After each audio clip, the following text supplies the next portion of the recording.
that about 4 million years ago, certain ape-like creatures or ape-like hominids, the word hominid means human-like, this ape-like hominid walked on two legs, so is a biped, appears somewhere in Africa, and we now call that creature Australopithecus. And we have bones and fossil records to establish that. And the dating is pretty accurate as well, give or take 100,000 years that way or that way. Australopithecus, ape-like hominid, appears in Africa 4 million years ago, walked on two legs, brain capacity about a third of our size. And there is this human-like creature 4 million years ago in Africa.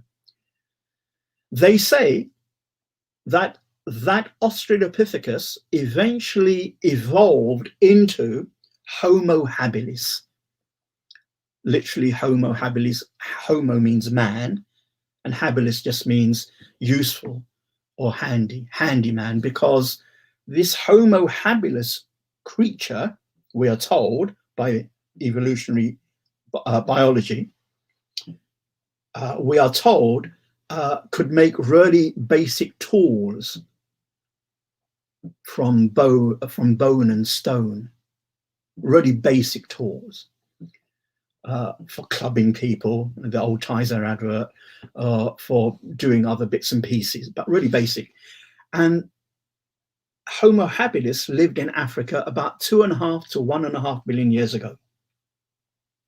The brain size is half the size of modern humans. So 4 million years ago, Australopithecus, over those millions of years, it seems to, so they claim, evolved into Homo habilis. It gets a bit smarter, more useful, brain size increases a bit, and that's 2.5 million years ago to 1.5 billion years ago. About 1.5 billion years ago to 250 million years ago, 1.5 million to 250 million years ago, we have Homo erectus, upright man, physically more stronger than modern human beings. Some paleontologists say it's the velociraptor of hominids. Strong, but very basic brain function. It's a hunter. It's the first hominid to hunt, to use fire, to make complex tools, and to look after its weak and its ill and its sick. They move together in tribes, right? And they say that, had a modern human being been face to face with one of these Homo erectus, slightly larger in body size, very aggressive, it's the velociraptor of its time in terms of hominids. It would have just it would have done what predators do. They say, these are evolutionists, they say that the Homo erectus is the dividing line. It's the cutoff line. Everything before it is more ape-like. Everything after it, more ape-like in behavior, not just in looks, in behavior as well. Everything after Homo erectus is more human-like in behavior and appearance. So that was about 250,000 years ago. Let's say they became extinct 250 million years ago, 250,000 years ago. Around about that time, 200,000 years, is the last of the main ones, okay? There are others, but I'm having the 4 broad categories: Australopithecus, Homo habilis, Homo erectus, then 200,000 years ago in Africa, Homo sapien. It is wise man, knowledgeable man, as it translates. It's referring to us, human beings. I'm not saying that that is us, but that is how evolutionists refer to. We human beings started in Africa 200,000 years ago, okay? So whenever you hear the word Homo sapien or sapien, it's referring to us. However, to be fair, and I actually find this incredibly interesting, I was kind of blown away about a decade ago when I kind of came across this. They say that so that's 200,000 years ago, but about 40,000 years ago, these Homo sapiens reached what they call behavioral modernity. Behavioral modernity.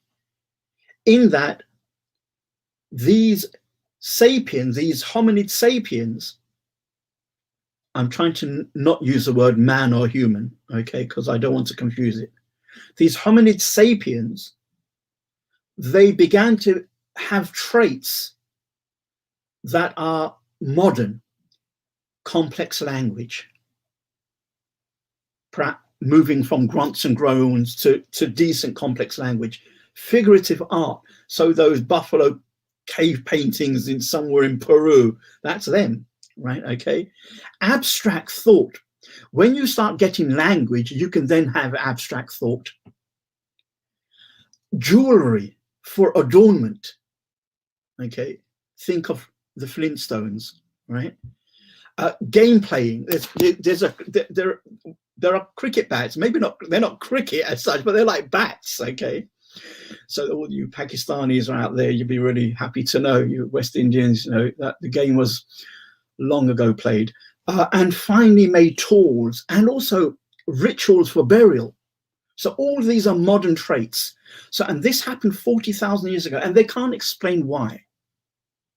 They can't explain what all of a sudden made these sapiens behave in ways that more or less what we moderns do. And these behavioral traits, they're known as the behavioral bees, blades, beads, burials, bats, beauty, bone tool making, and banter. Okay, they did all these bees, and we don't know. We're clueless. The explanations given are very tentative. Remember, we said that the word theory in science means something quite factually and rigorously established and proven. The opposite of that, guesswork, is called hypotheses. Science uses the word hypotheses for an idea that has not been rigorously tested or isn't supported by overwhelming proof. So there are hypotheses of how these behavioral traits came about, but they are just still ideas and hunches. They really don't have a clue. But it's kind of, and I want you to hold that thought, because I want to make towards the end of this a connection between Homo sapiens of 40,000 years ago, up until our time, of behavioral modernity, and I want to square that with some issues of Islam later on. I was going to ask you about that, actually. Yeah, so let's bring it in with your question. Well, what you're suggesting, I think that as far as I know, and Allah knows best, I'm not aware of anything from Islam's theology that negates holding this view. What view is this? That, and I'm going to add some extra to, so I'm going to spice some of what you said, spice it up a bit. Don't mention cake, because you're making me hungry. Just don't mention anything else, but not cake, because that's my nemesis. I'm going to build upon what you say and add a few more nuances. Perhaps it's a case of you have these hominids, okay, Australopithecus and this, but they're not human in the sense of how we are human, because what they lack is the ruh breathed into him or insuffused into them. It's the ruh when it's insuffused into the physical body of Adam alayhi salam that makes him God-knowing, intelligible to beyond the rationality of cats, dogs, and dolphins and chimpanzees. And then they're ordered to bow. It's after the ruh. So it's possible. And I'm going to quote from C.S. Lewis, author of Narnia, but a great Christian apologist of the mid-20th century. And he has something which I think could answer the question, at least for me, tentatively. And I know nothing from Islamic theology which contradicts this. So he says, for long centuries, I'm reading, for long centuries, God perfected the animal form which was to become the vehicle of humanity and the image of himself. He gave to it hands whose thumbs could be applied to each one of their fingers, and jaws and teeth, and a throat capable of articulation, and a brain sufficiently complex to execute all of the material motions whereby rational thought is incarnated. That creature may have existed in this state for ages before it became man. It may even have been clever enough to make things, but it was only an animal, because all of its physical, its psychical processes were directed to purely material and natural ends. Then, in the fullness of time, God caused to descend upon this organism a new kind of consciousness, which would say, I and me, and which could look upon itself as an object, which knew God, which could make judgments of truth and beauty and goodness, and which was so far above time that it could perceive time flowing past. To put an Islamic tinge on that, perhaps these other hominids lacked the ruh. Perhaps even Homo sapien prior to 40,000 years, older than 40,000 years ago, perhaps it also lacked the ruh. And that Allah subhanahu wa ta'ala then created Adam alayhi salam somewhere that, and that he was the Homo sapien. It was a divine intervention that caused Homo sapiens to become behavioral, modern in their behavior, such that primarily they could have a heart that knows God, a ruh that can connect to God. They were more than material, physical creatures now. Perhaps that. There's nothing that I know in there to contradict theology, but there is nothing in the text that say that is correct. So it could be held as an opinion tentatively, but it could never be asserted as tafsir or theology.